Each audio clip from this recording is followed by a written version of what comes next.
Hey, hey y'all. I had so much fun reading Zora Neale Hurston's letters to y'all last week. So I said, let me read something else random from the collection. So today I'm reading from this book, Notes from a Black Woman's Diary, and it's selected works by Kathleen. So it has poetry, prose, plays. Hey, and it also has thank you. It also has notes from her diary, right? So yeah, do me a favor and drop like a handwriting emoji in the comment box if you are someone who keeps a journal or keeps a diary or some type of daily tracking of your day. I'm just curious to know if people do that. Drop a little handwriting emoji. I find it to be a very excellent practice. So I'm going to read a few passages from this book. Okay. And this is section 3. And it's entitled, hey Jessica! It's entitled Notes from a Black Woman's Diary. Okay. Hey Alex. So yeah, this is how it starts. December 27th, 1975. She says, I often wonder if keeping a notebook, a diary of what transpired yesterday and the day before yesterday isn't a very vain activity. A bad habit I picked up from some indolent soul with time to spare. Yes, I am not an indolent soul. And I do not have much time to spare. But I keep a diary, going back. And when I reread parts of it, a feeling of solidity takes hold of me. If it is also well written and manages to go to the heart of the moment as I lived it, leaving me free, now to recall it with all its contours intact, then I feel great satisfaction, as if I had accomplished something significant. Here, for example, is an entry written when my son was born. Okay, so I'm going to skip ahead and read some of my favorite parts. This is a little bit melancholy, but October 11th. Death marks the end of living in the future. A note that reminds me of long talks with a very close friend whose husband committed suicide. Trigger warning. Sorry. When she tried to explain to me what was the hardest thing for her to face, she came to see that it was the absence of any future possibilities. With separation, divorce, or a long absence, there is still hope that the future will bring a reconciliation or a return.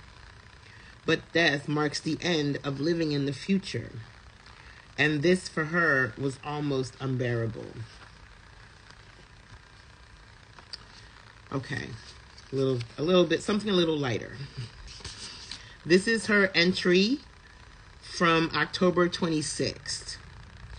I am stern with my children. Sometimes my sternness surprises me. This is her entry from March 5th. Making love one night last week, for the first time, I became conscious of what my warmth as a woman. The feeling that there were wonderful secrets inside me, there for whoever wanted to listen. Really listen. Now, one of the things I enjoy about this diary and these journal entries is that some of them are just one line, some of them are a passage, some of them are just words.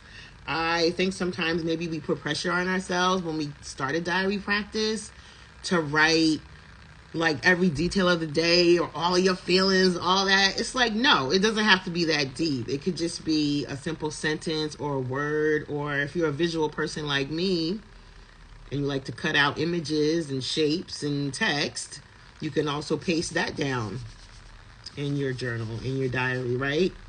But I think it's really nice to just kind of archive your days, archive your experiences, your moods, your feelings, a delicious meal, an amazing experience with a friend, like a song, just these different things. So I'm going to read one or two more. November 19th. It rained hard today. After lunch, I sat in the kitchen sipping a can of beer. The beer made me very sleepy, so I came in to take a nap. It was one of those deep naps where the wind and the rain conspire to take you into a deep, secure slumber. That sounds good. Every muscle goes limp. You awaken.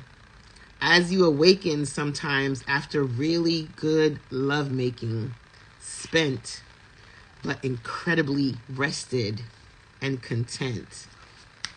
Baby! Woo! Felt that.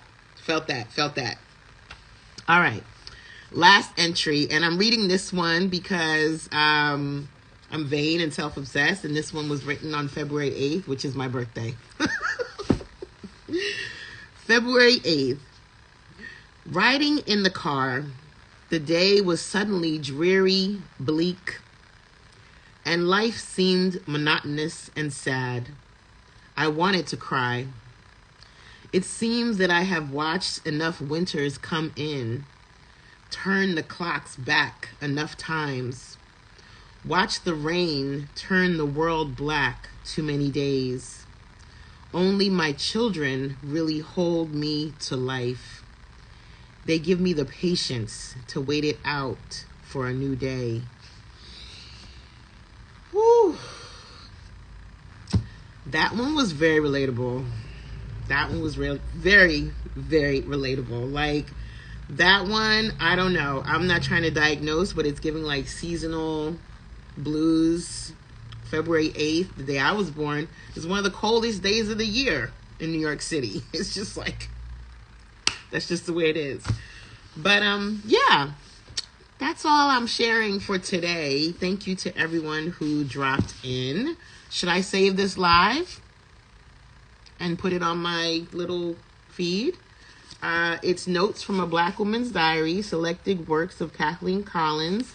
And I just read a few entries from her chapter 3, which is selected works from her diary, and just talking about the importance of keeping a diary practice, keeping a journal, archiving your days, your moments, your feelings, all those different things. Yeah.